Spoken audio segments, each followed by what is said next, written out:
Yes.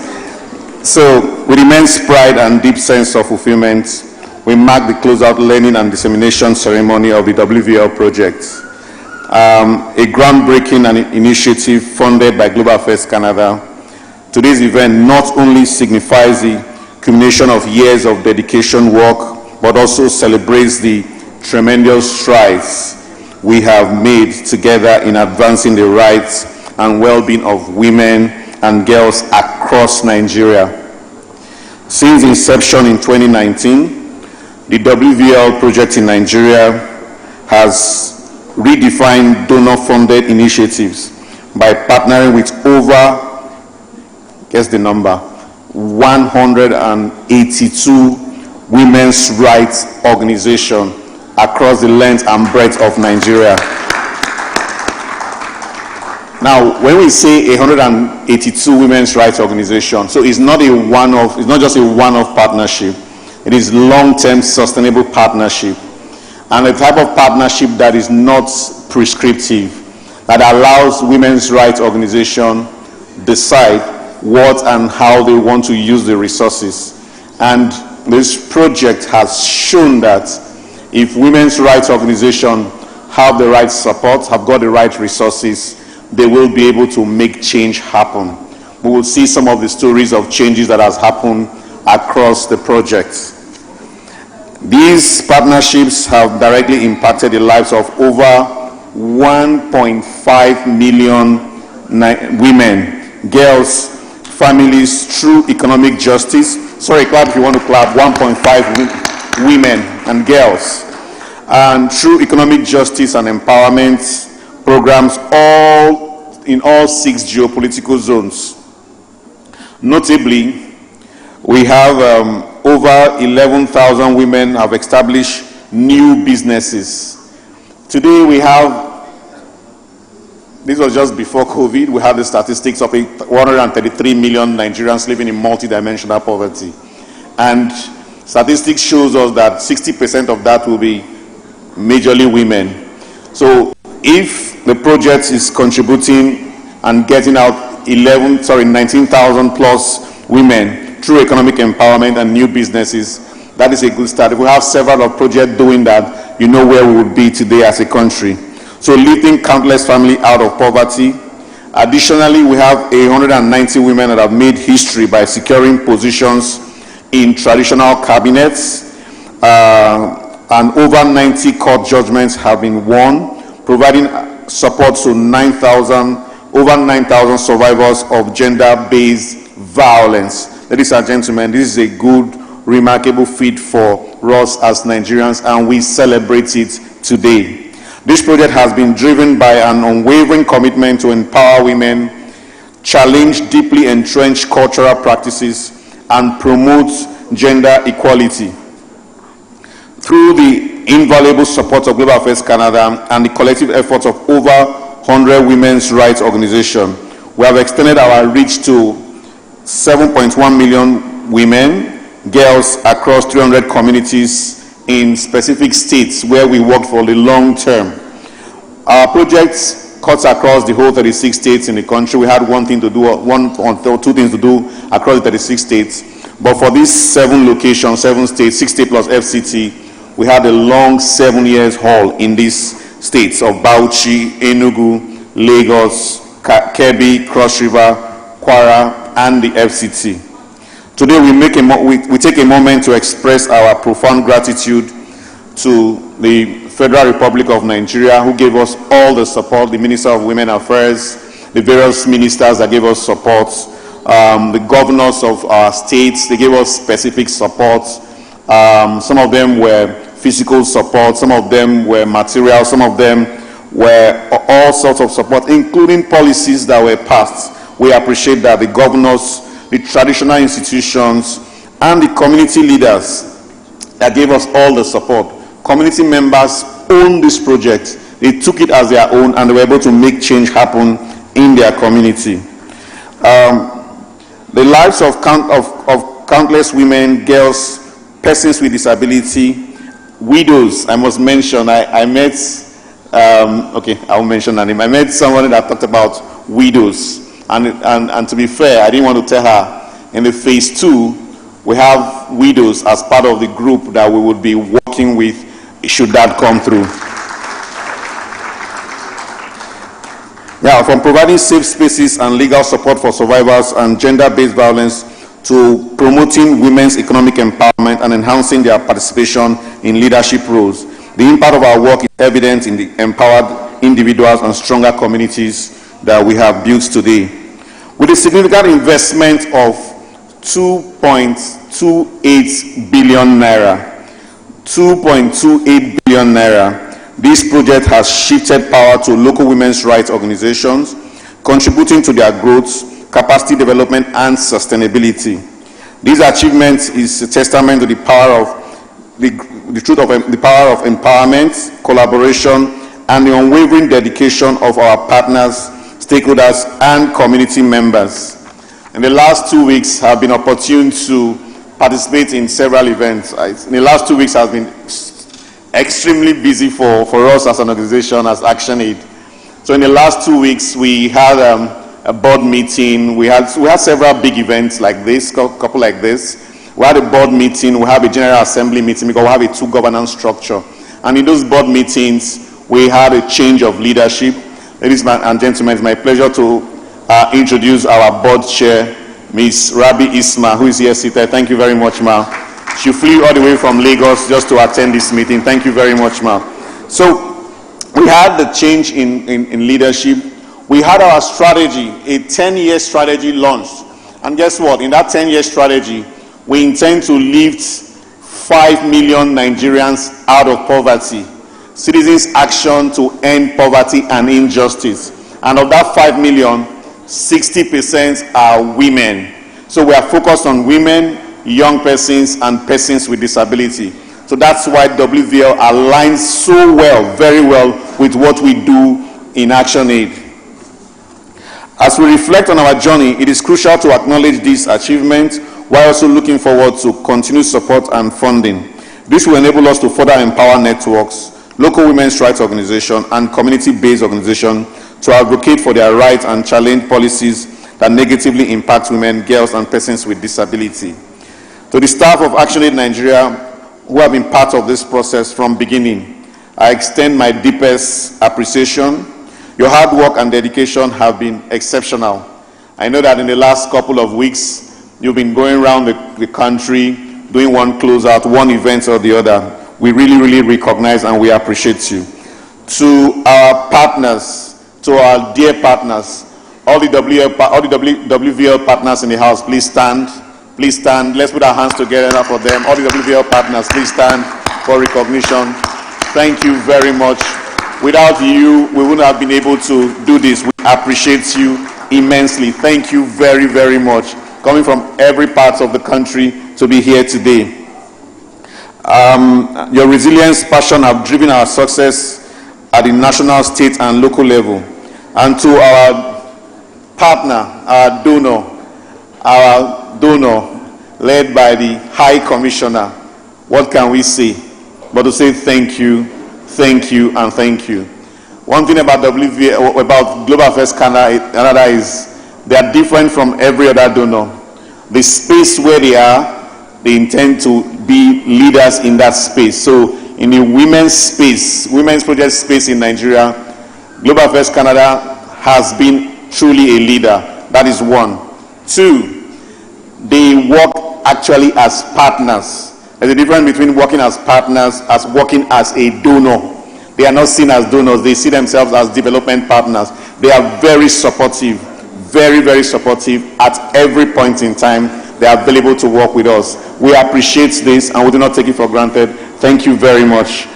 As we celebrate our collective achievements today, we also look to the future with renewed hope and determination. The end of this phase is not the end of our efforts. It is the beginning of a new chapter. Let us continue to build on the strong foundation we have laid, advocate for the rights of women and girls, and work towards more just and equitable society.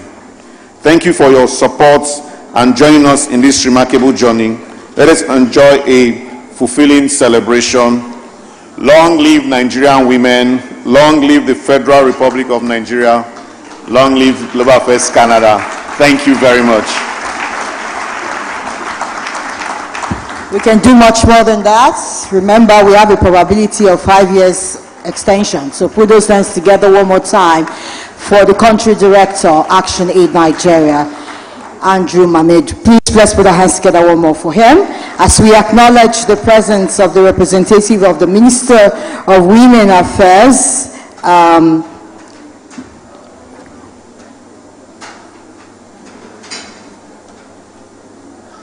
Barrister Uju Kennedy, who is ably represented by Mrs. Freya Bulus. Please let's put our hands together for her. Thank you very much for coming. One thing I can tell you about the WVL project is the fact that many of us here have become experts in the development world. Many joined when they really didn't know what to do. But this project insisted that we must acknowledge startup. We must empower them, giving them capacity building trainings, teaching them what to do when it comes to the areas of monitoring and evaluation, what proper projecting and what proper reporting is all about. Many didn't have anything called financial reporting, but today they are all experts in their own ways because this project insisted Global Affairs Canada, through the ActionAid project, WVL, insisted that every woman must be empowered properly, not just in the spending, but making sure that they know what to do. Please, one more time, let's put our hands together for the project. We would like to call upon, thank you very much, our mama is here. She started this project with us. So a few years ago, before she handed over, it is my pleasure. Please, ladies and gentlemen, let's put our hands together for our mama, Obi. She's here. Thank you, ma. Lovely, lovely. Thank you. This is her baby. And we're excited that this baby is growing. Thank you very much. Thank you. Thank you. Please, let's take our seats. Thank you very much. At this junction, this is very emotional for me, but it's with a heart of gratitude that I would like every one of us to please, when I mention the name, you would jam those hands with all excitement. To give a speech at this moment, I call him the champion. I call him the senior leader, the advocate of women.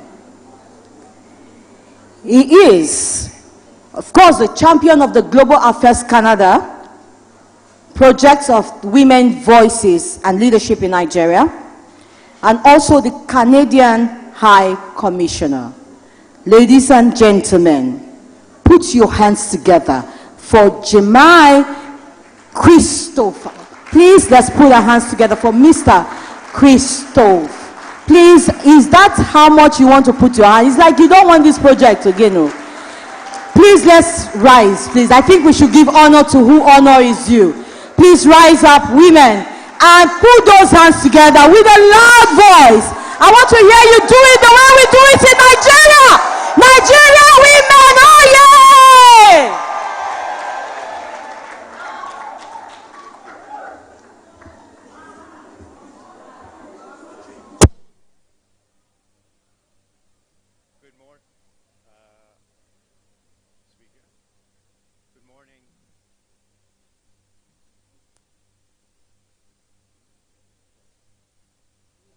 This one?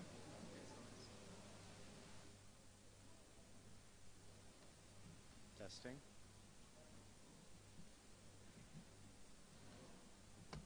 How about this one?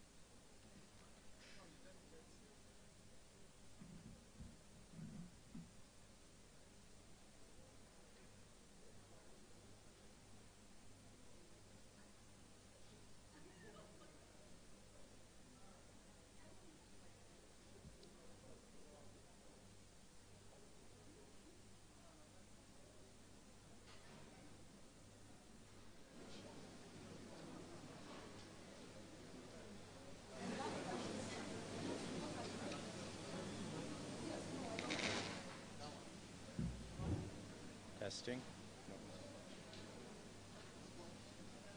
It's working? How's that? Okay.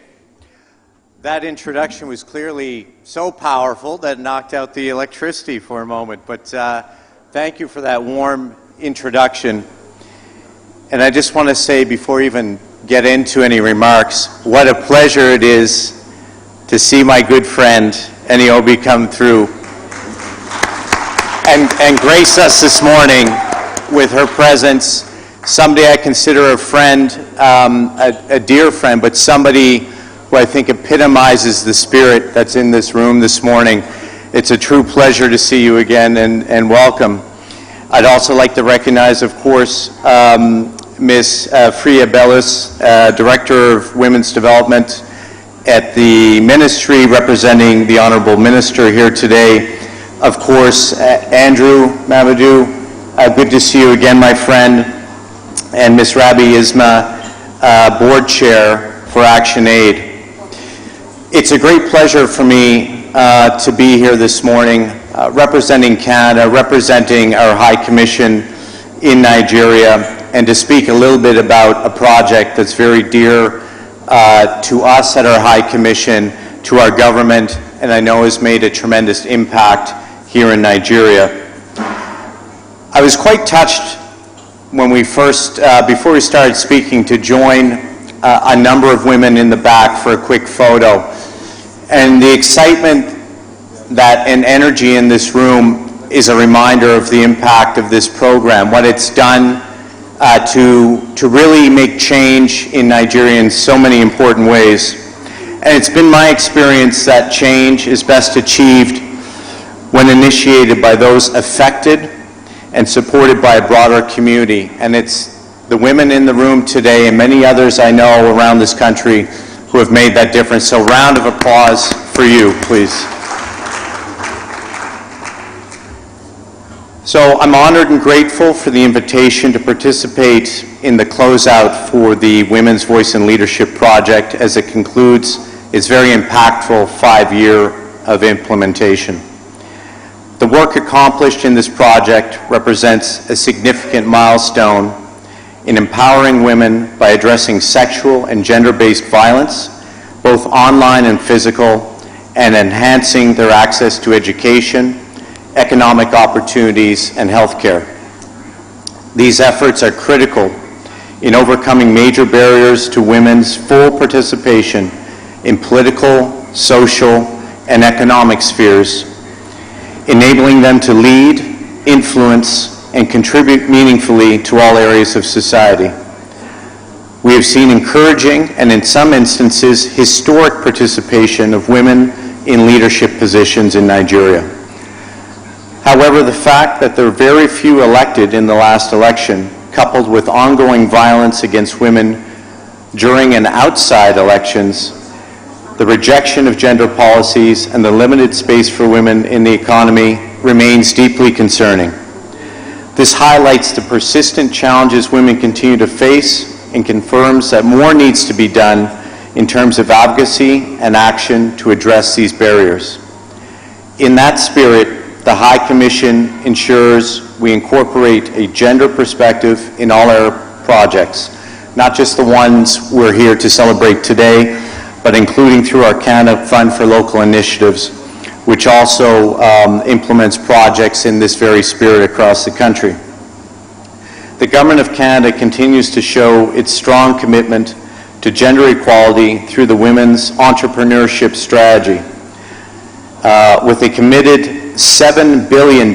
So that's money that's spent in Canada and across the world to support women-owned businesses. And that program is also delivering a lot of benefit, not just to the women it impacts, but their families and the communities they live in. The Women's Voice and Leadership Project is Canada's signature global initiative that strengthens our feminist international policy. Through this project, Canada has committed approximately $150 million over 5 years to 33 projects in 31 countries. And I always like to remind people it's Nigeria who is actually the biggest recipient of this program. to the tune of about $10 million. So well done, Nigeria. Of this amount, and I know Andrew had referenced this, funding support in Nigeria is equivalent of around 2.3 billion naira, providing support to around 182 women's rights organizations across the country. This has resulted in a number of notable achievements. It has supported 131 women in their efforts to compete for election positions within their respective parties, resulting in 40 women winning their elections. It has supported women's rights organizations, influenced 47 women's rights legislations, policies, and commitments to both the state and the national level, so well done. That's real change. We have seen a historic milestone achieved with 190 women from our 4 project states becoming members of traditional leadership councils, and we've empowered 1,500,000 women and girls through economic justice and empowerment initiatives. That's what I call success. As Canada's senior representative and a believer in the talent and promise of Nigeria, I am proud to acknowledge that the WVL project has empowered so many women's rights organizations and reached so many people across Nigeria. I am confident that the gains achieved will be maintained through the collective efforts of the government, women's rights organizations, and community-based organizations who will work in tandem to sustain, scale up, and replicate these successes in other areas. I want to thank everybody in this room, and I want to mention something that I think is important. I obviously am here representing Canada, and I've invested a lot of my time and career in Nigeria. It's my second posting here, and I'm a big believer in Nigeria. And often when I'm back in Canada, I'm asked, what are we doing in Nigeria? How are Canadian tax dollars being spent? And I can put my hand on my heart and say, this project has made a tremendous difference, and that's because of you, and congratulations. So today I do join you in celebrating and planning for the continued impact of this project. Again, thank you to everybody, and it was a pleasure seeing you this morning. Thank you.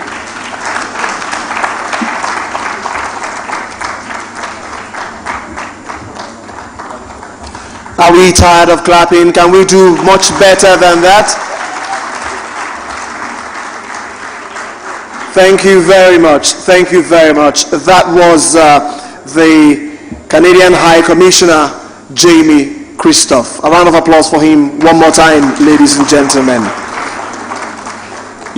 Women's participation in politics and the economy is something that I'm so much interested about personally, and of course it is crucial for achieving balanced and inclusive progress. In politics, diverse representation ensures that policies and decisions reflect the needs and of course the perspectives of the entire population, leading to more equitable outcome. I was part of the closeout ceremony in Enugu a few weeks back, and it actually excited me so much to see women wearing red caps, being part of traditional councils, and I saw traditional rulers being excited about the fact that they now have women in their cabinet, and they wore red caps and they all looked beautiful doing that, something that hitherto we didn't see happening. Also, I saw a lot of women who had won councillorship positions through the efforts of the WVL project. Instead of just as, one of the councillors told me that before then, she was just used to going to line up during campaign period to collect wrappers and salt and cups of rice and all that. But now she is part of those who are advocating for accountability in government by being someone in government as well. So women, you are doing great. Sometimes I make the mistake of saying we are doing great, because I think I'm part of the women process now. So we are doing great. I am an honorary woman today. Put your hands together for yourselves, ladies and gentlemen. It is my pleasure at this time to invite the representative of the Honorable Minister for Women Affairs, that is Mrs. Uju Kennedy-Ohane, and she is here represented by the Director of Women Development in that ministry. Let's make welcome Freya Kimde Bulus. Put your hands together for Freya Kimde Bulus.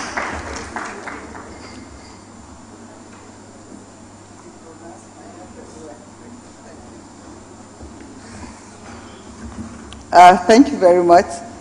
The country director, the Canadian High Commissioner, please permit me to stand on existing protocols. I bring greetings from the Federal Ministry of Women Affairs. Specifically, I bring greetings from my Honorable Minister, Barrister Uju Kennedy-Ohane, who would have loved to be here in person, but for the exigencies of her office, and has directed I will present her speech on her behalf. So on behalf of the Honorable Minister, Federal Ministry of Women Affairs, it is my pleasure and honor to welcome you all to the National Closeout Ceremony of the Women's Voice and Leadership Nigeria project in Nigeria, implemented in 7 states, supported by ActionAid Nigeria on the project.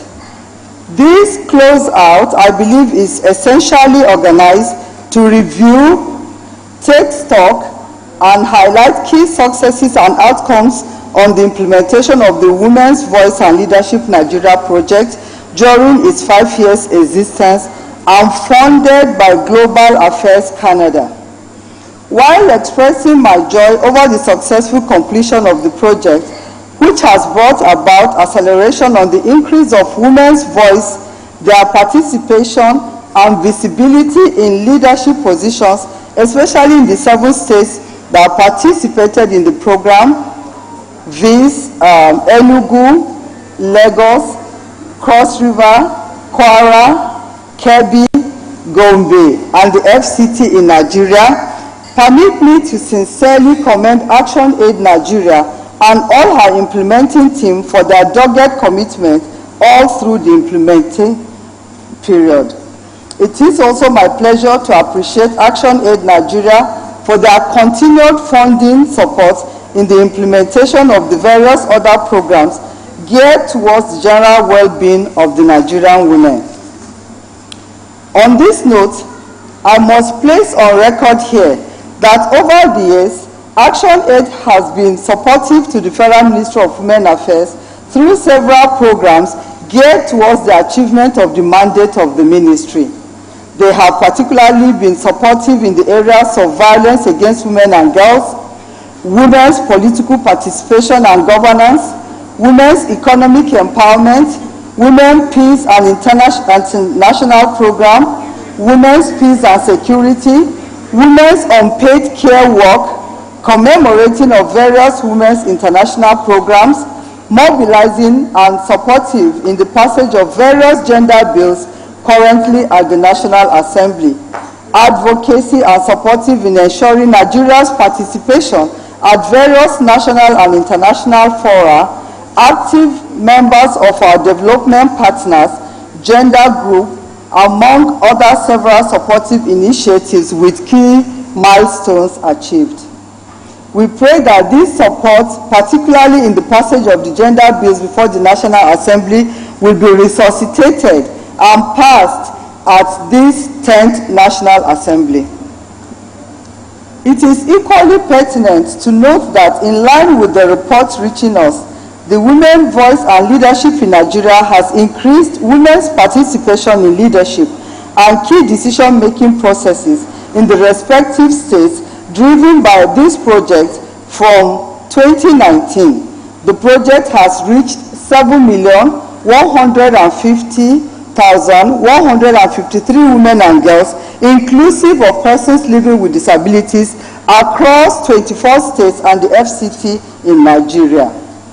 The women beneficiaries have been able to utilize their inherent leadership and negotiation skills to address overwhelming issues of governance in their communities, states, and the country in general, which earlier defied previous efforts.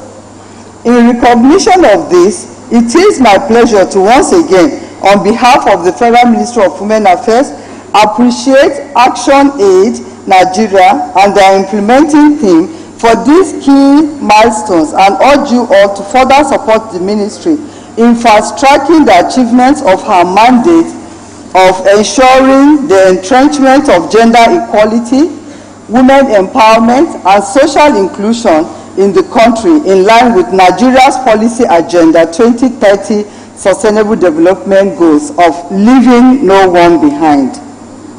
In conclusion, I call on ActionAid Nigeria and her team that participated in the implementation of Women's Voice and Leadership Project Nigeria to conscientiously ensure the sustainability of the achievements and lessons learned from this project with a view to expand same to the remaining states of the country.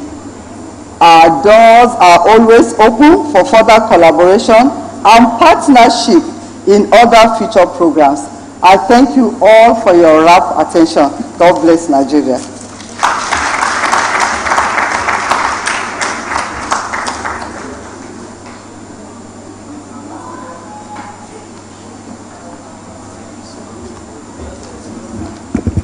Please, one more time, let's put our hands together for the representative of the Minister of the Federal Republic of Nigeria, the Minister of Women Affairs. Thank you very much for that commitment. All right, as we go on, we would like to, hey, women, are you having fun? Are you happy? Please put your hands together one more for yourselves. Thank you very much. We're doing great. I would like to call on the board chair of ActionAid Nigeria, Ms. Rabiu Isma. Please, let's put our hands together for her. The board chair. Thank you very much. Is that how much you can clap for the board chair? Maybe you didn't hear me very well. The chairman board of ActionAid Nigeria. Please, one more time. Thank you. Let's put our hands together again for her. She keeps coming in. Rabiu Isma. Thank you very much and congratulations, ma'am.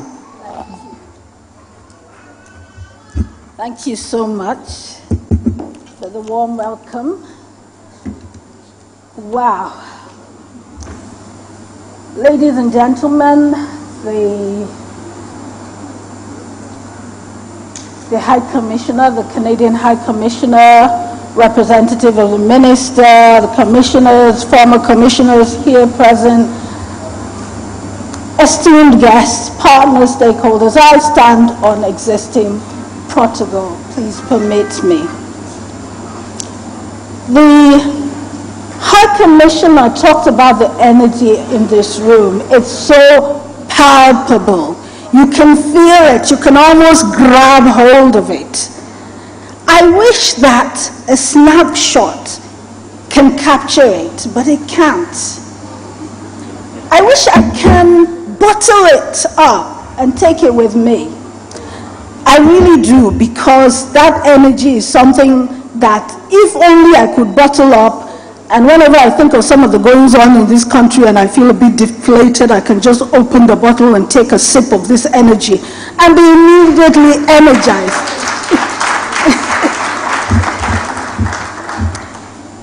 Well, today we gather here to celebrate the remarkable achievements of the Women Voices in Leadership Nigeria project. Over the past 5 years, this project, this initiative, has transformed the landscape for women's empowerment in Nigeria. Through flexible and participatory approaches, local women's rights organizations, networks, and movements have been empowered to direct positive change, and the impact is staggering. Andrew has talked about some of it. 182 organizations directly impacting like 4 million and indirectly more than 3 million more. Think about the women who have successfully being elected to positions that we didn't have before through the support of this project. Think about over almost 5,000 gender-based violence cases that have been managed by you all it is amazing. When I think of a community that I visited, a community that had been plagued by gender-based violence, where wife beating was the norm, where it would have been unheard of to have a woman in the traditional leadership council of that village, and yet, through programs of empowerment, you find a woman in a leadership council, a traditional leadership council. That is amazing. And it's all thanks to the work that you guys are doing, empowering communities across Nigeria. If you look in the handbook, the brochure, there's a story of Chidinma, and there's so many other stories as well. Her story is a heart-wrenching one, but ultimately a heartwarming one, because WECO, Women's Aid Collective, was able to grab her and evacuate her from a situation that would have meant certain death, almost certainly, and was able to evacuate her, and then Project Alert stepped in to support her. And what is remarkable about that is not only taking women away from abusive situations, because if you just leave them without hope, without support, they're more likely to go back into those situations. But what you find is the after support, enabling them to thrive even after they've left those situations. And that is something that is distinctive about what you guys are doing. That support to thrive in the aftermath of abuse. Now, despite some challenges, this project has shown that where you have flexible, inclusive, non-prescriptive approaches supporting women, remarkable things can be achieved. And when you have even small resources in the hands of women, massive positive results can accrue. I would like to thank Global Affairs Canada for this support, and all our stakeholders and partners, because the change that we're able to perform through this initiative is immense. And we've shown that this sort of support is critical to advancing women's rights in Nigeria. And advancing support to women's rights organizations is key to developing this nation. We will continue to support women-led organizations. We will continue to support. We will continue to ensure that resources are available to women-led organizations to continue this incredible, incredible work. No longer in the shadows, no longer forced to stay behind, but side by side, let our voices ring and never cease. Equality, development, peace. Thank you.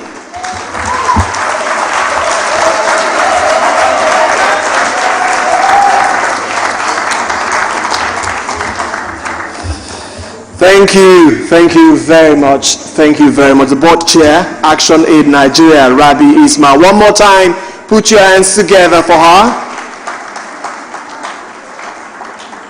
It's no longer a time when some persons are in front and others are coming up behind. It's side by side. And of course, if my voice as a man roars, your own should actually roar louder. Isn't it so? Okay, thank you very much. Ladies and gentlemen, we are still progressing, and at this time we will just take a little break from the presentations to have a photo session with the following persons. We have women representatives of the WVL from these states: Lagos, Enugu, Kwara, Kebbi, Cross River, FCT, Abuja, the host, of course, and Bauchi State. And of course, we will be having this photo session state by state. But first, I would like to invite the High Commissioner of Canada, of course, and Global Affairs Canada, Country Director, ActionAid Nigeria, Mama Ene Obi, and of course all members of the board, the chair of the board and members of the board, and UN representative who are here to please also step. I think the photo session will be outside. I think it's just outside. I'll have that photo session. So all members of Global Affairs Canada who are here present as well are requested to please take a step outside for that photo session. The Canadian High Commissioner, all members of the Global Affairs Canada, the representative of the Minister of Women Affairs is also invited to join this photo session. Country Director ActionAid Nigeria has already left. We will go and join them in this sequence. We'll start with those from Lagos. Those from the project in Lagos will join them first. When they return, those from Enugu will join them, and then Kwara will go. Kebbi, just hold on. I'm just telling you the sequence of movement. And Bauchi will bring up the rear. Okay, so these ones outside will take the photo session first, and then we will invite the states one after the other. Now, just in case you're wondering how the flow for today is, the agenda for today is found in this jotter. I'm sure a lot of us have got this jotter inside the folders you are giving. It's on one of the pages. So as you can see mine, it's on that jotter, so that you can also be up to speed with what we're doing here today. Okay. Thank you very much. So we'll let you know when the states will be going out for the photo session. But meanwhile, the spoken word presentation group, are they ready?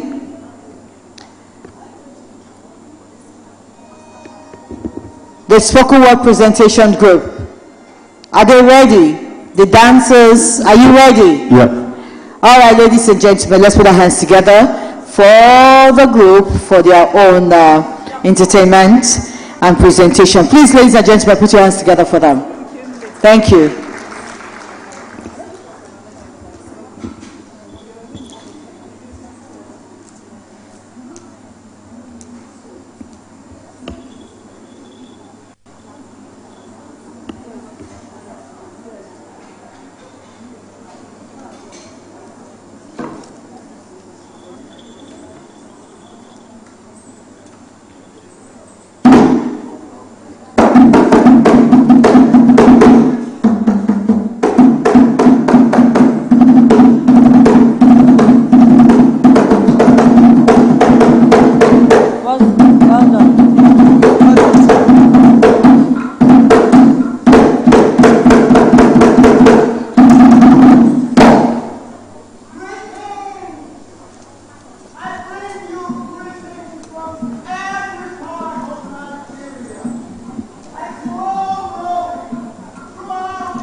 Attention, please, all commissioners, please join for the photo session outside. Commissioners, join for the photo session.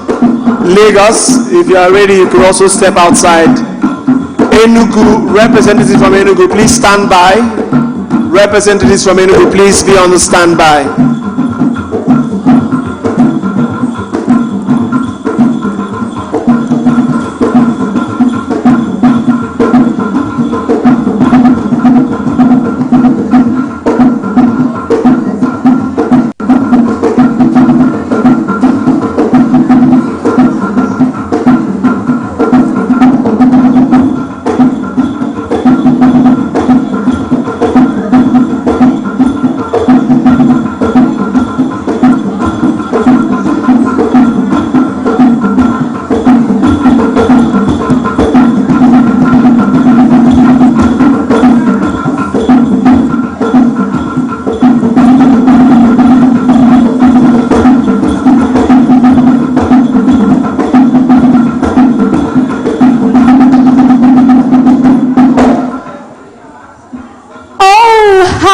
Day, when the morning sun rises, like children with smiling faces, we look forward to playing in different places.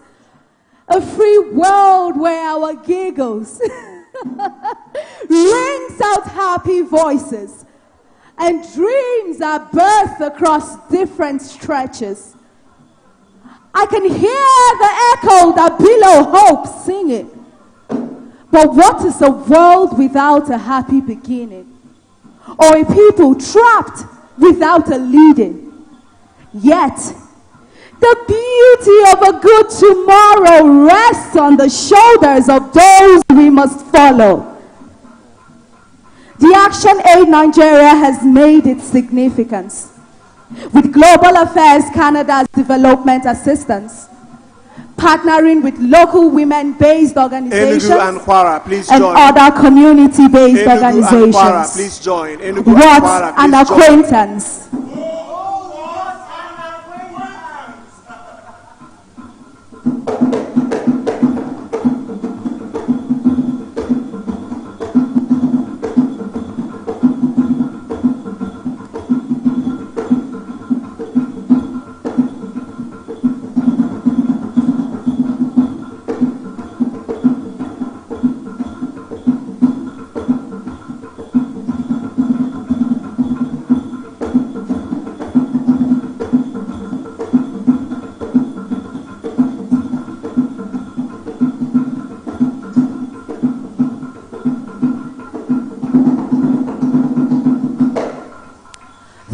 Women's Voice and Leadership Nigeria's project, girls have been empowered and women's rights have been advanced.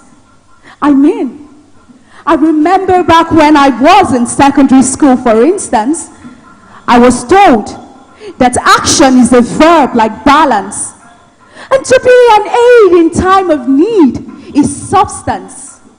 Well, for 5 years until now, the FCT and 6 other states have benefited so pronounced, building support and capacity for women beyond bounds. As this 5-year chapter closes, the benefits thereof will surface, increase in enjoyment of human rights within races, for girls and women in this same space. Yes, the future is bright with no violent forces, because violence against women and girls is done for, like shoelaces. Violence is done for. Done, and done.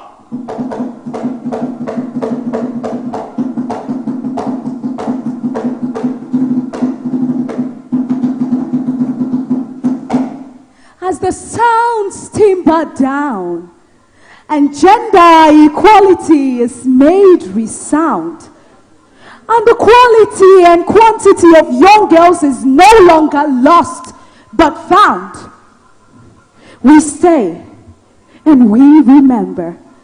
Silence! These achievements have been recorded so far for your inquisition and appreciation. Participation in positions and leaderships, promoting equitable and favorable society in only prosperous conditions, reducing vulnerability through financial empowerment for proper emancipation, affecting lives in the FCT with an overall direct reach of 348,336 young girls and women with no violations. All of these are matters that transcend the ordinary and will leave memories on the rocks of time. Oh yes, memories on the rocks of time, not sand of time.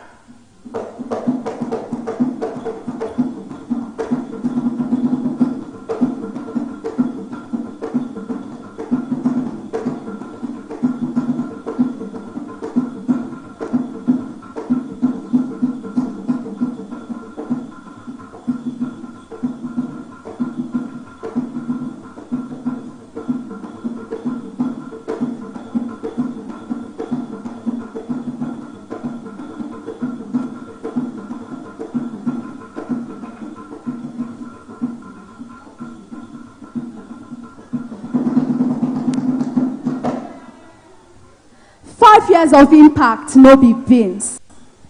E no even be rise as the prices of things don dey rise. We don't pay for this game, of course, staying true to the cause. 5 years of impact, playing our part. You can check the numbers, affecting the lives of 7,885,793 people, with 2,283,989,106 naira and 74 kobo in total expenses. This is fact and figures. You can go and verify. Oh yes, you can go and verify. But wait, this is the point where you should be clapping for us.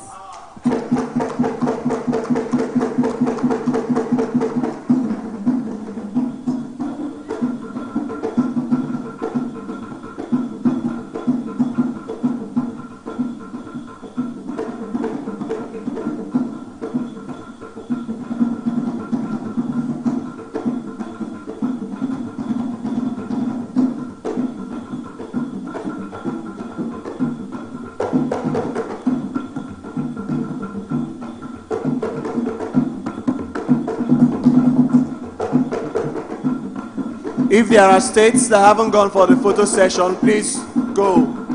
If there are states that haven't gone for the photo session, please go now. Thank you.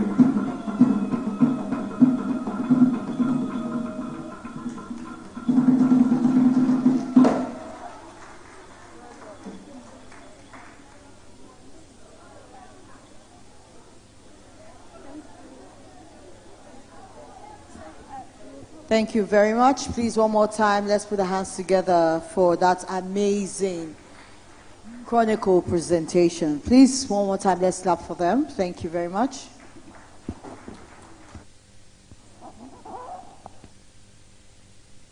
All right, those states that have not taken the photo, please, you can kindly do that now. Up next, we're going to be having the presentation of reports. But before then, let's quickly just allow those people taking the pictures to take the pictures in 2 minutes. DJ, please give us a good music, and we'll be back for the presentation of reports. Thank you very much.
It's time for new memories. Time.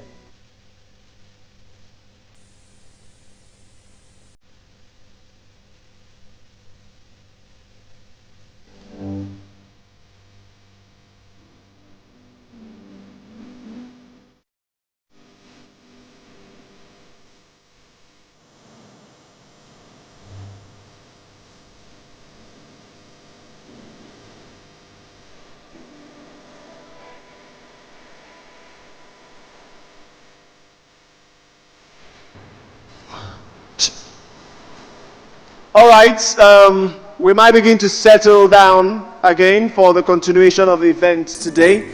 We're done with the photo session. So those outside, if you can hear the sound of my voice, this is a call for you to step back inside the hall so that we can continue with the rest of the occasion today. If you can hear the sound of my voice outside, please start stepping back into the hall.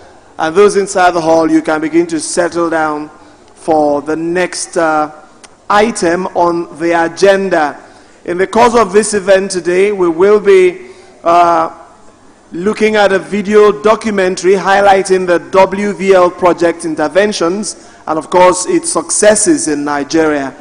We'll also have a session that will accommodate questions from you in the hall and, of course, answers from relevant people who are qualified to take those questions. I will also be taking some experience sharing and learnings from the project from all the states that are here present. But I'd like to know which states that are back into the hall. Is Lagos State back? Can you wave? If Lagos is seated, can you wave? Thank you very much. Is Enugu seated? If Enugu is seated, can you wave? Let's know where you are. Okay. Kwara State, are you back in the hall? Thank you very much. Kebbi State, are you back in the hall? Kebbi, just wave. Let's know if you are back in the hall. Kebbi State. Okay, I've seen you. Cross River State. Cross River, you're back into the hall. FCT, are you back into the hall? FCT. And then Bauchi State, are you in the hall? Bauchi State, are you here? Okay, so we have all the states seated now. And we will welcome back all the distinguished personalities that steps outside for just a while for that photo session.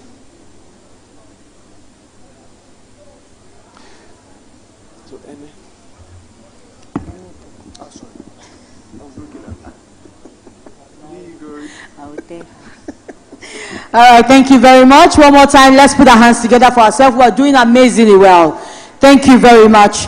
Well, that moment has come for us to have an overview of the Women Voices and Leadership Nigeria project. And to take us through the session, please let's welcome the ActionAid Women's Rights Program Manager and the manager of the WVL Nigerian project. Please let's put our hands together for Niri Goyet. Please, if you have ever encountered this amazing woman, please put your hands together for her. Thank you very much.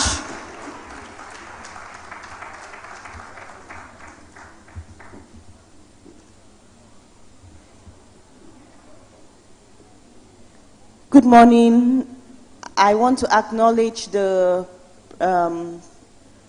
Canadian High Commissioner, Head of Development Cooperation, our Canadian sisters, Josephine, Mel, the Minister of Women Affairs, represented by the Director of Women and Gender, Minister Budget and Planning, all the ministers here, the commissioners, development partners, our country, our board chair, our country director, Andrew Mamedu, the ActionAid former country director, all the important girls, our wonderful women, our partners that have traveled several miles and they've been on the road.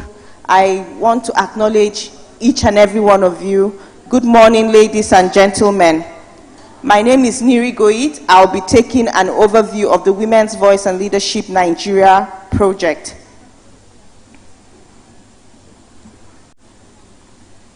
So the Women's Voice and Leadership Nigeria project started in 2019. And what was the context before then? Women were excluded from leadership spaces, especially when it comes to areas of political participation. Women are not economically empowered, high rates of sexual and gender-based violence. You have increased insecurity, that makes women vulnerable, and so many issues that troubled women and girls. Poverty, in fact, has this face of women and children. However, despite all these issues, there were some pockets of funding to carry out interventions on gender equality and advancement of women's rights. But most of this funding were not going to women's-led organizations. And Canada, in their attempt to implement their feminist policy, designed this project, the Women's Voice and Leadership Nigeria project, which is being implemented in about 30 countries, like the High Commissioner mentioned. So for Nigeria, this project was specifically designed to be implemented in 6 states and FCT: Bauchi, Kwara, Kebbi, Enugu, Lagos, Cross River, and National. And this project was to reach at least 100 women's rights organizations. But so far, we have been able to reach 182.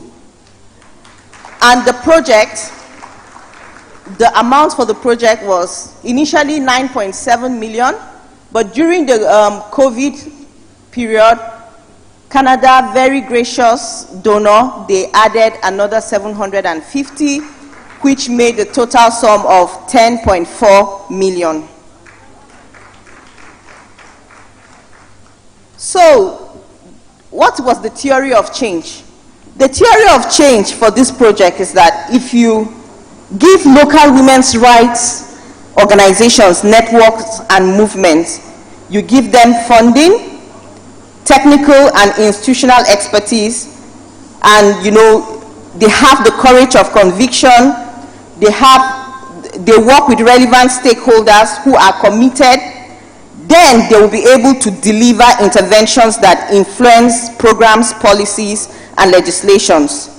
They will be able to change social behavior, social norms that affect the lives of women and girls. And in doing so, we will be increasing the enjoyment of basic human rights by women and girls, and at the same time advancing gender equality in Nigeria. So the project had an ultimate outcome, which I've just mentioned, to increase the enjoyment of human rights by women and girls. And the intermediate outcomes were 3, and they are to improve the management and sustainability of local women's rights organizations, so their systems, their structure, their organization in a way that they can be more effective. And the second outcome was to improve the effectiveness of local women's rights organizations to be able to deliver programs and advocate for the rights of women and girls. The third outcome was to increase the effectiveness of local women's rights organizations, networks, and movements to be able to influence policies and change harmful practices. So what were our strategies? Our strategies were: we will provide funding, capacity building, and then the women's rights organizations will be able to conduct advocacies, campaign, network and movement building, have high-level community engagement, and with stakeholders both at the grassroots, at the national, and if possible, at international levels. Of course, ActionAid is a partnership organization, so we work with partners. And one of the things I would love to be doing after my presentation is to present the WVL project partners. Another strategy was research and documentation. These strategies were very critical in bringing us to achieving our set goal. The project had different types and streams of funding. First, we had 3 types of funding that were designed from the inception of the project, but one was added as a result of COVID. So the first type of funding is the multi-year grant, and the multi-year grant so far has reached 112 local women's rights organizations, networks, and movements. Out of these 112, 10 are national networks, the likes of FIDA, Form 1, Queens Christian Women for Excellence and Empowerment, SOFON, Smallholder Women Farmers, 100 Women Lobby Group, Women in Politics Forum, Nigerian League of Women Voters, Advocacy of Women with Disabilities, all sorts of women's rights networks and movements. And we had 8 local women's rights organizations at the state level, 3 per state in each of the 6 states. Then we had 72 community-based organizations at the grassroots, spread across all the senatorial regions of the states that we are working. Please, CBOs, can we put our hands together for the community-based organizations? This event has been gracious to bring all our CBOs to the national closeout. For some of them, it will be their first opportunity. So we are very grateful to have them with us. Then we have 12 partners that were part of the multi-year grantees who have exited the project but were replaced. So far the grant reached 112 partners from who received the multi-year funding. That means from year 1 to 5, they had consistent funding to work on interventions that pertain the lives of women and girls. Then we had Strategic Opportunity Fund that reached 44 partners beyond the WVL 6 states. So these partners are spread across different states. You could access these grants whether you were part of the 100 or not, as long as there was a pressing issue and it was a rapid response fund that you could access within 24 to 48 hours to carry out an intervention that would change the lives of women and girls, and it had to be strategic in nature. Then we had the Strategic Innovation Fund that reached 15 partners. This fund was advertised once every year, and the 4 best innovative proposals were shortlisted and funded. Then we had the COVID Top-Up Fund that reached 20 partners across Nigeria. Then the project reach so far, based on this, the funding, capacity building, we had lots of capacity building, trainings. Each partner had at least 12 technical trainings, on the project. We had mentoring sessions where almost on a quarterly basis, our team are on the field mentoring these organizations, hand-holding them to ensure that, they are able to build their systems and deliver on their mandate. And as a result of this, I'll just run through these achievements because we are going to be hearing them over and over again today. I won't spend much time on them. So in terms of reach, our project reach, we reach a total of 7,150,153 persons. And out of this 7 million, the direct reach was about 4,082,535. The indirect reach, 3,067,618. And this is the breakdown of the reach per state. Enugu, Lagos, all that, when you put them together, you have the 4 million direct reach. And most of these persons that were reached are women and girls, including women living with disabilities, widows, teenage mothers, women living with HIV, all the minority groups that you can imagine were included in our reach. So what are the project results and achievements? In terms of strengthened institutions, we were able to take partners, a lot of them from 1.0 to like 3 or 4.0 in terms of institutional strengthening. A lot of the organizations that we have here today, when we started the project in 2019, they were struggling. Some that managed to have offices had barely gotten 1 or 2 donor fundings before. They had never accessed any kind of donor funds. For those that had access, the fundings are so short, 6 months, 1 year, they can't do much. And we had most of our community-based organizations, if not 90%, did not have legal registrations, they did not have offices, they have been working in the communities. They never had an office, they did not have policies, they did not have structure. Some of them have never seen what a work plan looks like. They have never seen a financial report, reason why a lot of donors could not fund them. So, based on the interventions by this project, most of our 100 women local women's rights organizations, network and movement now have financial policies, HR policies, gender policies, M&E strategies, strategic plans, operational plans, and all that. And almost all our community-based organizations are registered with CAC, with Ministry of Women Affairs. They all have office spaces, equipment, staff.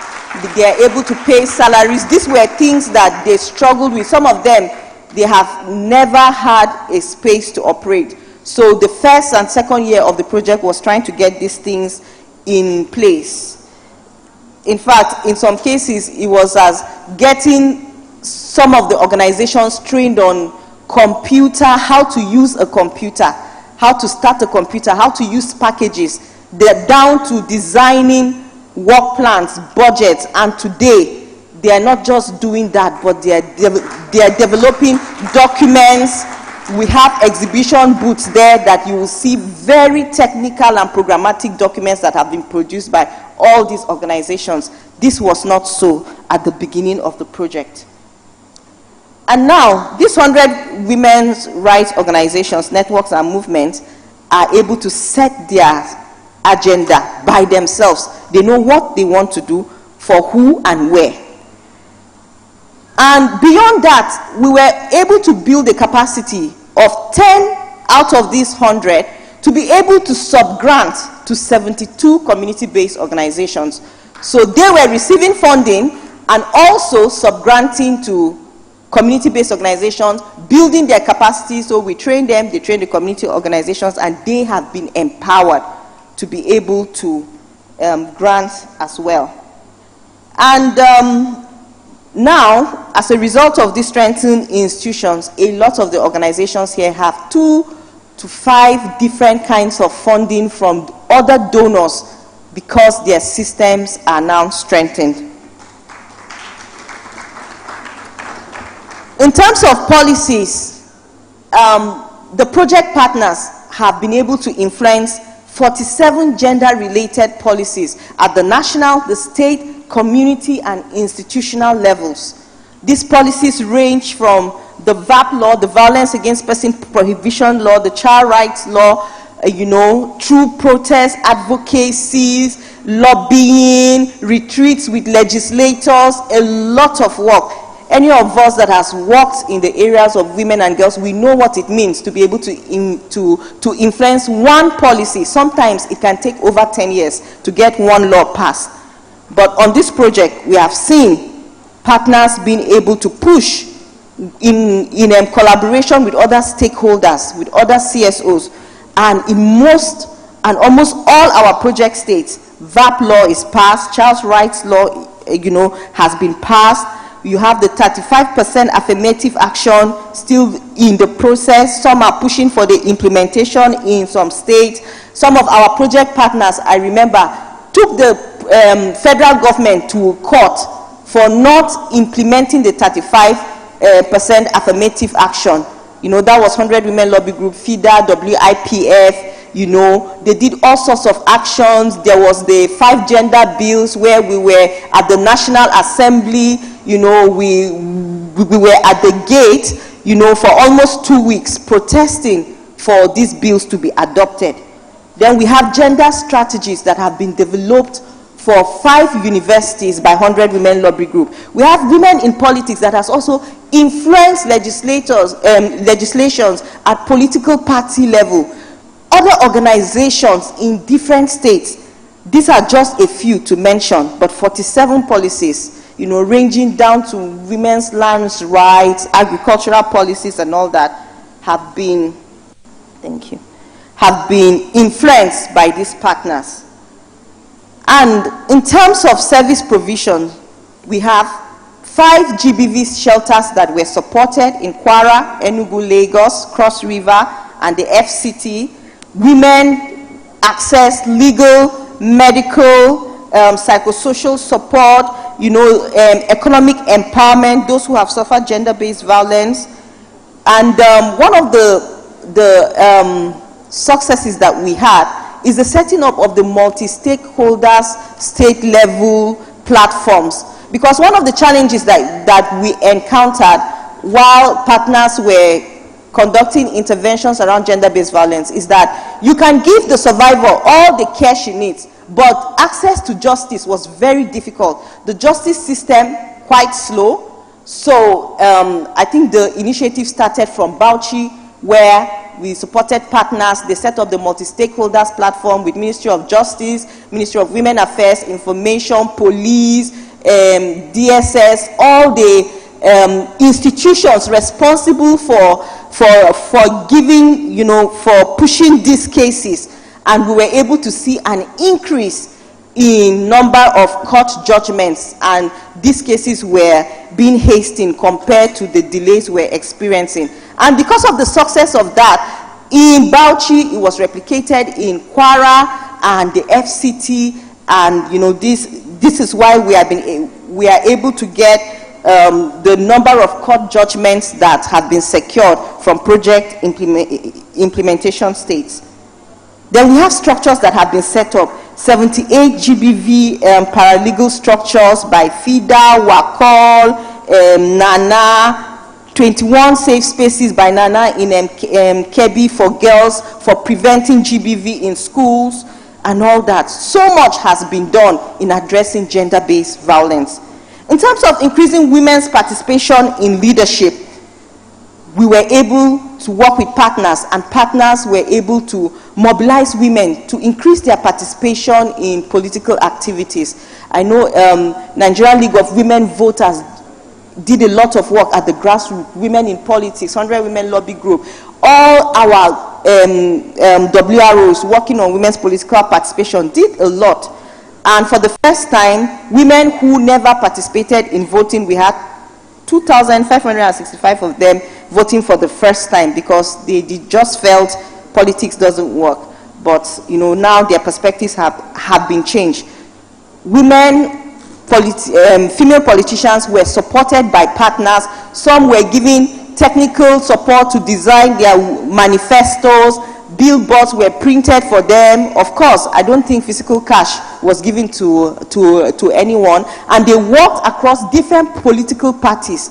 Capacities were built for them to be able to compete, you know, on these political fronts. And as a result, 40 of these women that were supported by partners won elections for different positions.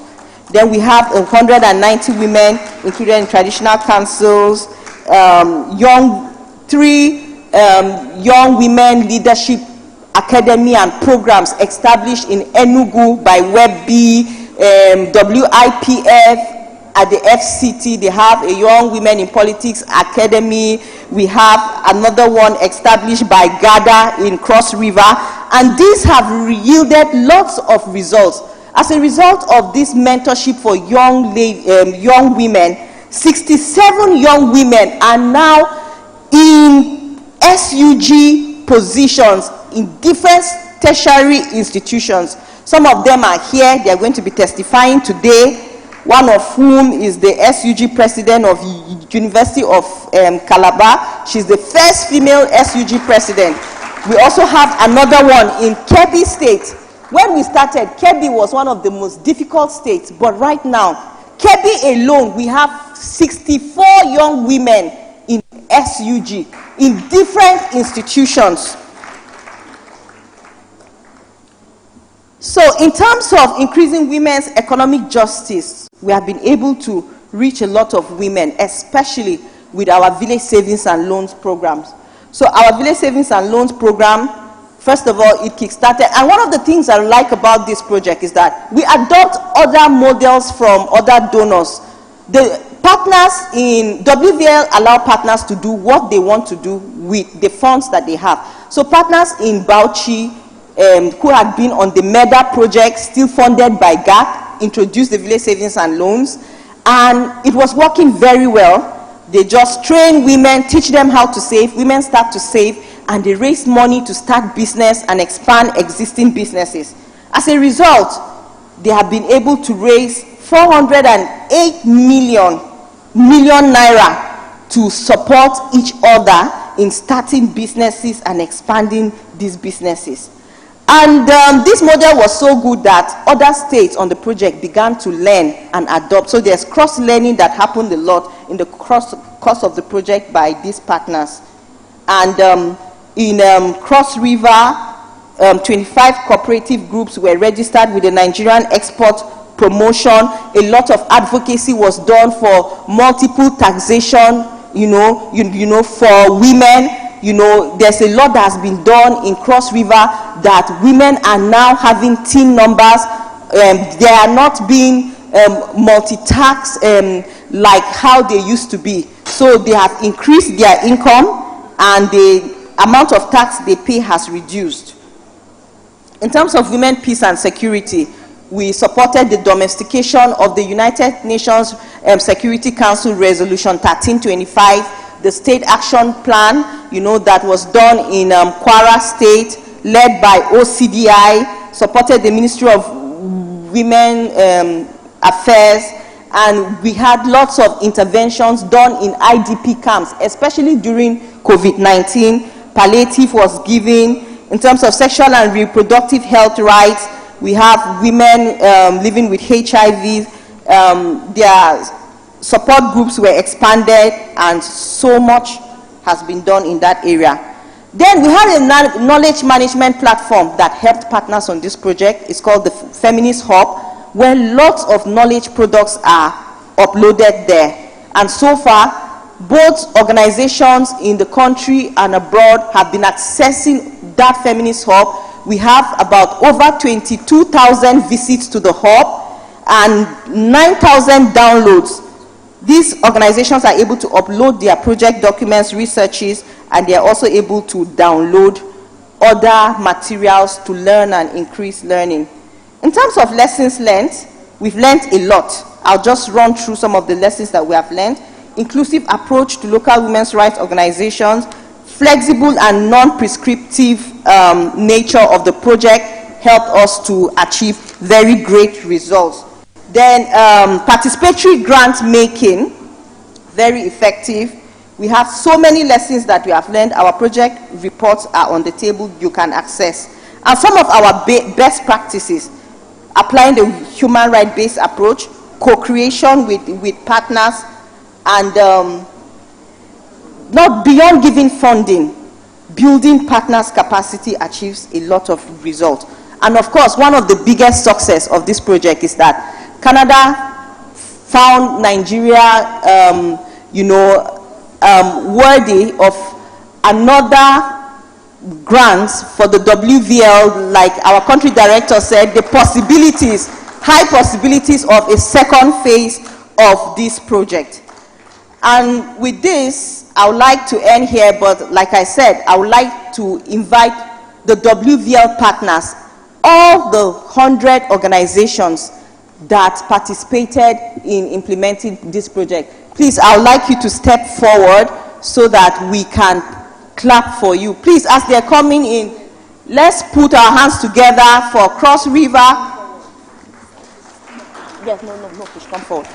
Please, we want them to come forward to be recognized. These are the foot soldiers all these results you see here wouldn't have been possible. Please come forward so everyone can see you. We have Cross River, we have FCT, we have the women from Enugu. Okay. So please, quickly. Thank you very much. Please, let's put our hands together for these great women. Great Nigerian women.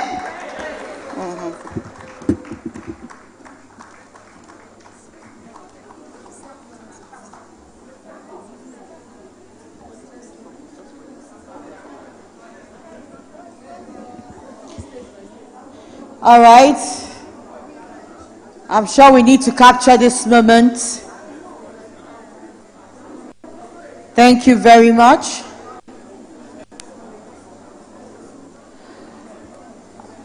All right. Please, let's keep clapping for them. Thank you. Thank you. Thank you. You are the reason why we're here today, sharing the records of 5 years of impact.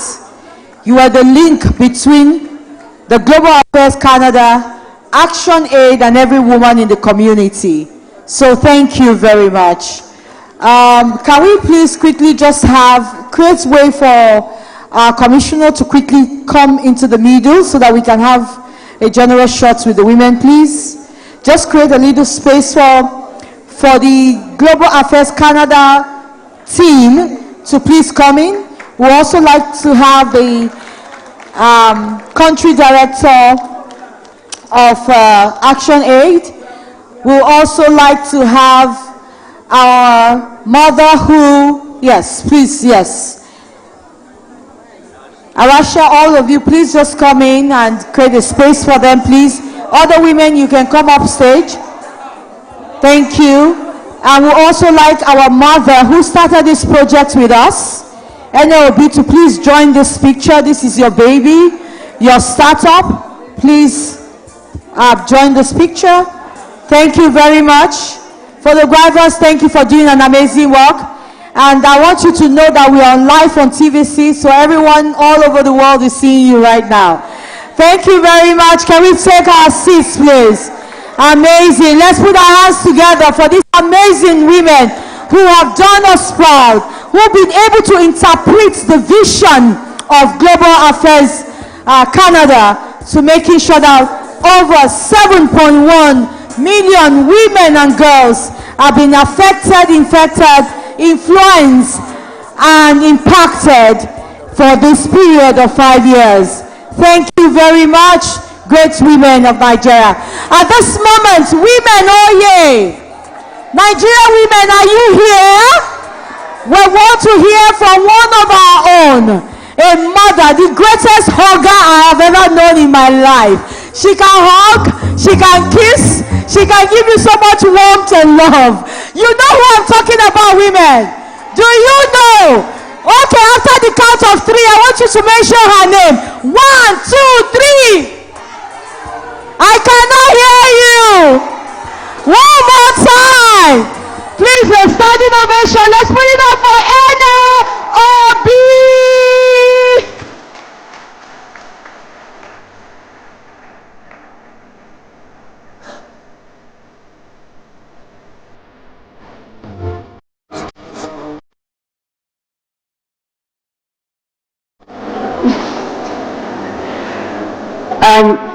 Your Excellency, the High Commissioner for Global Affairs Canada, the representative of the Minister, the UN Women representative here present, the board chair and board members of ActionAid, and my successor, the country director of ActionAid Nigeria, Andrew Mamudu. Very distinguished directors here and all the representatives of different organizations. I think it's really very emotional for me to witness this day, and I'm happy that God has made it possible. Many years ago, I would say in 2018, the journey started in 2018, though the implementation started in 2019. 2019, I joined ActionAid in 2007 as a governance team leader, so have gone through the governance trudge in terms of where we have been. And I'm happy that I went into that family. ActionAid is a beautiful family. And of course, you know, with a very, very great respect for our former board chair, Dr. Jumai, you know, Umar Ajijola, a great woman indeed of our country. You know, I'm reflecting, I'm seeing some great women here. And I remember in 2018, as soon as I came on board as a ActionAid country director, many women were coming to me wanting to do something. What can ActionAid do for them? And I was wondering, yes, ActionAid is on poverty eradication because we believe that Nigeria has no business being poor. Nigerians do not have business because this country is blessed. It's one of the richest countries in the world. And we are blessed with the population. And I always say that population is a blessing, not a curse. But we have not been able to manage it. And so I remember very well, vividly, Mrs. Felicia Onibo is here. When the Buhari administration changed the election in 2019, and we wanted to meet with the Speaker of the House, we had no money. You know, Mrs. Felicia Onibo is somebody who, she was in the British Council. And I always give her that respect, that in her days as a woman in that organization, she raised so many women of Nigeria to do so many activities, and I was one of them. She sent me to Ghana on one project, you know, those early days, on activities. She did so much. What that is saying is that every one of you, as a woman of Nigeria, wherever you are occupying, are you utilizing that place, that space for the women of Nigeria? She did. But she was looking for money. She said, the Speaker has agreed to see us, 100 Women Lobby Group. We need money to host a breakfast meeting with the Speaker. You know, before you look for the Speaker, you seek their eyes. But now we had a Speaker, we had no money. I went to my office, you know, looked with Andrew and the whole team. We struggled and we got some money. And then, you know, Ebere Ifendu. When is the women in politics, when are they meeting? We are waiting for this funding here. We are looking for money to have a meeting. The League of Women Voters led a team of elderly women to my office. They are looking for funding. So they say this organization has been in comatose for a very long, you know. And so that meeting in 2018 happened. The Minister of Cooperation of Foreign, you know, from Canada came in to Nigeria and said he wanted to meet a group of women. We were 12 women that met with him, with her. And she came and she said, there is this funding that they are thinking about. They are thinking of putting money in the hands of local women's groups. They may not have, you know, the capacity that they have. Women's groups, how can we do that? And where is that organization that they can actually put this money to? And the lady, Mariam from Bauchi, Hajia Mariam from Bauchi said, ActionAid, before you came, ActionAid has been putting money in our hands. So give it to ActionAid, they manage the funding for us. That was how the journey started. And so it's been out for, and then the proposal writing, I've not seen Nkechi here. The proposal writing started. Andrew is here. Andrew was the head of fundraising and later became director of fundraising. In all of these things, you know, my team went in to close doors. I remember one Christmas they didn't have a holiday. With the family in the hotel, I went into my kitchen, cooked chicken and all of that. I said, okay, carry the chicken as if I'm carrying it on top of my head. To meet them, because they didn't spend holiday, you know, the Christmas holiday at home. I went to meet them. So Andrew Mamedu, I just dug my head for you, for all you did. In terms of fundraising, because if you don't write the application right, it doesn't get funding. So to the team, you know, and I believe in building leadership. And I think when Andrew came on board as my successor, I took, though he has not been pronounced, I said one of the most important programs that we have is this program by the BVL Nigeria. And we need to go, before I leave, I will introduce you to the Global Affairs Canada, ambassador myself. Though I have been going to meetings, with him, but I took him there to introduce to them. I said, this is my successor. He has not been pronounced, but how important you are for us, I needed to bring you on board. And so, the team we have on ground, the team of directors, and then the deputy country director, Haji Asweba, she's not here. But all the directors, the teamwork, the team organizing is very, very important. For us to come a long way, and when the project came, they said, do not prescribe, don't prescribe for these women. Tell them to tell you what they want to do so you can nurture them and shape them. There hasn't been any fund of this kind in Nigeria. There has been no fund that has been given like this in Nigeria. It's the first of its kind that says put money in the local women's, in women's hand. It's like they said, so do you have women you can work with? I said, we have them in multitude. And some of the ActionAid as an activist organization, my darling sister here, her daughter was in Ukraine because of the way we react to things and all of that. In our advocacy, we advocate for the most vulnerable. And we are evidence-based. So I take you back. Now things are not the same anymore. Because of the BVL project, if you do something to a girl now, in any part of the country, we press a button, we can track her down. That was never like that. And so I am very proud of you. I congratulate each and every one of you for the implementation of all the things that you have done. Transparency and accountability is key. If they came all the way to give you this money, do not tell lies. One of the things that actually abhor is when you do something, you look at white, you say it's blue. We will tell you it's white. And we can use so much money to chase down to see that you account for the right thing. It's a journey that was difficult initially, but all of you subjected yourself for it. And so I'm very, very proud of each and every one of you. It's not a bed of roses all the time. I'm sure that you did so much, so I want to say a big well done to Andrew and his team, to all of those who have implemented this program, Niri who came on board, Nkechi who started as the women's rights manager and now she's a director of fundraising. All of the things that you have done, you have come a long way. My charge to you now as women, what are you doing for Nigerian women? What is the charge? We need data. The current president has been appointing people. Have we gone to court to challenge them? Do we have data to know that all the agencies in Nigeria, they have been, really populated everywhere? How many women are there?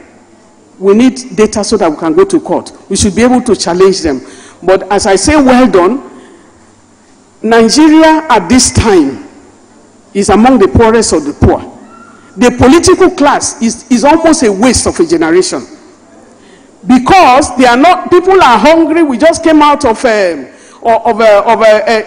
protest. Your president, the president of one of the poorest countries, is riding a Boeing, one of the most expensive aircrafts. If I drive to my village now with a limousine, am I not the poorest of the poor? When people are hungry. And so, your children do not have jobs. There is heavy unemployment. Many of you have raised so many children, they have no jobs. This is the time to tie your waist. Me, I have tied my waist already. It is the time for you to organize. Organize and stand upright and make sure that you can cause a change. Our country is going down. But I believe in Nigeria. I believe in this country. It's one of the greatest countries. Instead of anybody chasing us out, we chase them out. In all of your states, you have governors who are looting the treasury, and they are looting it dry, and your children don't have anything. We have also an electoral system that I have never seen anywhere, where they voted, the population of those who are voting is 238. And then those who actually voted is over 400,000. Have you ever seen that? And so get ready as we move on. Let's get engaged at the councillor level. Make sure that you can mobilize people to go to that level and also occupy the status quo. Building the women agency is important. Look at your own self-confidence. What are you doing to the rest of the sisters that are around you? Stop any petty jealousy.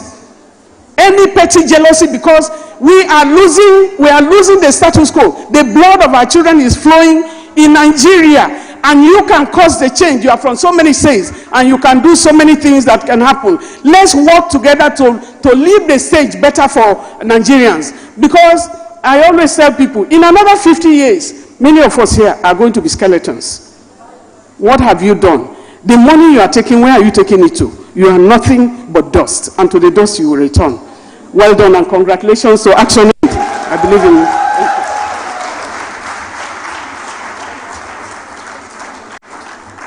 Thank you very much. Let's give another round of applause to Mama NLB. That was actually a wake-up call, a massive one. You know, if that didn't touch your heart, it did touch my heart in a very special way, that we need to wake up. And with what ActionAid has achieved in the last 5 years with WVL project in Nigeria, I am sure that the women who will change Nigeria are in this hall. Are you here? The women who will change Nigeria, are you in this hall? Put your hands together for yourselves. Thank you very much. So a while ago I told you that in the southeast of Nigeria, I don't think, I stand to be corrected, but I don't think it was norm for women to be in traditional councils with the traditional rulers. We had red cap chiefs who sat in council with the traditional rulers. But with the success of the WVL project in Enugu State in particular, we now have women who are titled women, and they can sit side by side, shoulder to shoulder with men in traditional councils in different communities in Igbo land. And today we have one of them sitting right here on the front row. Could you please stand for recognition? Nze Onyemechi Regina Nkechi Eze from Mpamodo, Igbo Eze North local government area of Enugu State. Do you see the cap on her head? The cap fit am, abi no fit am? Put your hands together for her. Put your hands together for her. So she's one of the many women who have become titled